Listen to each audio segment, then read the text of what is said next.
For some reason, Kansas City has turned into Seattle overnight. It's just rain, rain, rain every single day. So Sal Perez owners, LCD's dissing Kansas City. Hey, look! I drafted a ton of Royals, and I think their offense is primed to break out.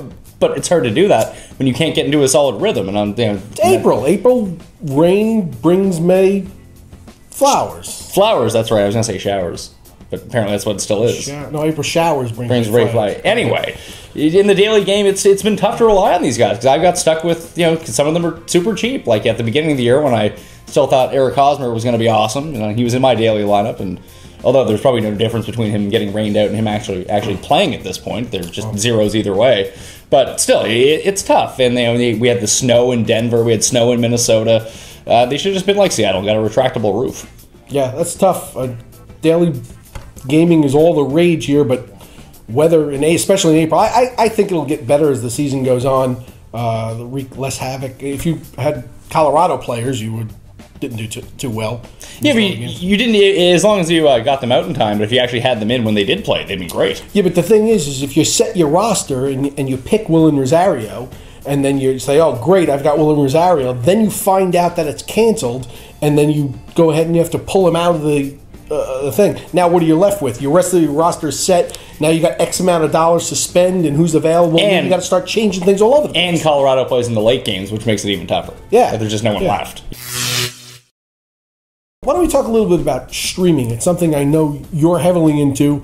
I haven't done it yet. I'm involved. I'm involved with streaming. I haven't done it yet, but it seems to be all the rage, streaming. So why don't you tell the folks a little bit about streaming and what it is and how you do it with the pitchers? Basically, you can stream pitchers. You can stream any stats if you really want to. I know last week in a head-to-head league, I streamed Rajah Davis on a Saturday because I was down in steals, and he was available, and I know he's a speed guy. That's all he does. So I plugged him in my lineup for the 2 days to try to make a comeback in steals. Didn't quite work out. You have to get on base in order to steal. That's the problem. You can't steal first, and that's it. You can if you're Segura. That didn't actually count, though.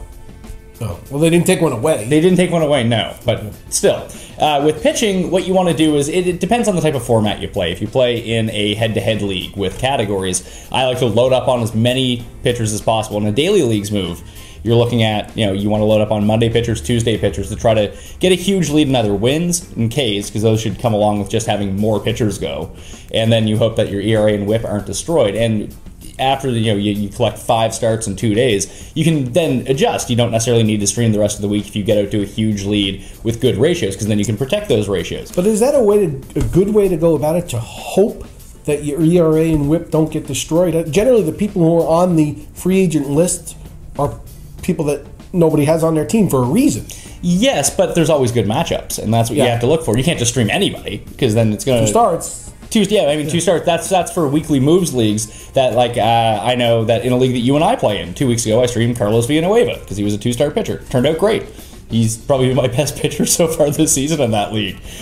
This week I did it with Zach Britton because he was playing the Mariners, and then he had a good start. Then he had a bad start against the Mariners, and now he's back in the minors. So that's the case of where it doesn't work out in your favor. But that's a deeper league. There aren't as many available options on free agency. But in most leagues, especially with daily moves leagues, you see Wednesday night or Thursday night, Kyle Kendrick is playing Miami, and Kyle Kendrick's on your waiver wire. Why wouldn't you go pick him up and put him in? You know he's going to have a good start. It would seem to me, though, that if you're going to stream, you can't try to do it just 3 or 4 times during the year and pick your spots, because you can get screwed that way. If you're going to do it, you got to do it religiously. And you need to do it over and over and over, and you almost need to make the decision. I mean, you can start doing it as the season goes along, but it's a very helpful tool that if you know you're going to do it, it's a good way to draft. Because I know in my daily leagues, like in a move that has daily leagues in it, that when I had my pitching staff, I loaded up on closers. I took 4 legitimate closers so I can win saves every week, because I make up the innings because I stream every day. And I went after 2 top-end pitchers who turned out to be Adam Wainwright and Jeff Samardzija. Not bad.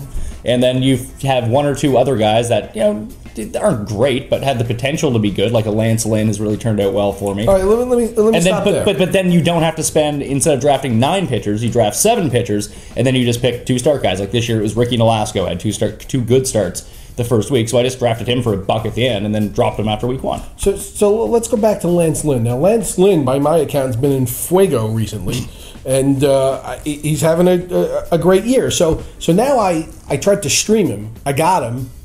Gee, threw a great game.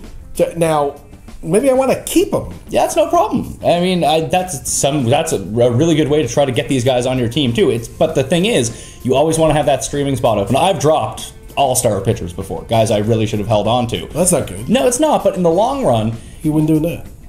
You still wouldn't doing that because you stream. Basically, let's say you picked up Lance Lynn and you streamed him through your lineup. I don't know if I'm liking the streaming. And then you get rid of him, and yeah, you lost out on Lance Lynn. He's going to be a good pitcher. I think that we see that. But I mean, you can almost tell that too.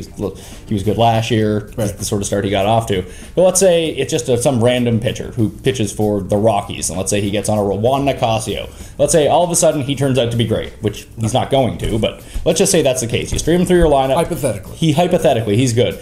It doesn't matter if it's Justin Verlander you're streaming through your lineup. Maybe a wrong case because he is pretty good. But let's say Verlander only has one start during a week. You're better off running 6 different pitchers every night through that lineup. You're just going to get more stats. I don't care if he pitches a perfect game and he strikes everyone out. You're still probably going to get more strikeouts from your 6 guys. So you win. This is not for somebody who has a heavy work or family schedule. No. This is if you're really trying to win your fantasy league. But you got to be spending this considerable time spent on looking into this stuff and making, No, not really. Every day. Every day you go to the probable pitchers list, you see who's available, and you say, hey, geez, that guy's playing the Marlins. I'm going to take him. It takes like 2 minutes. Okay. You need to do it every day.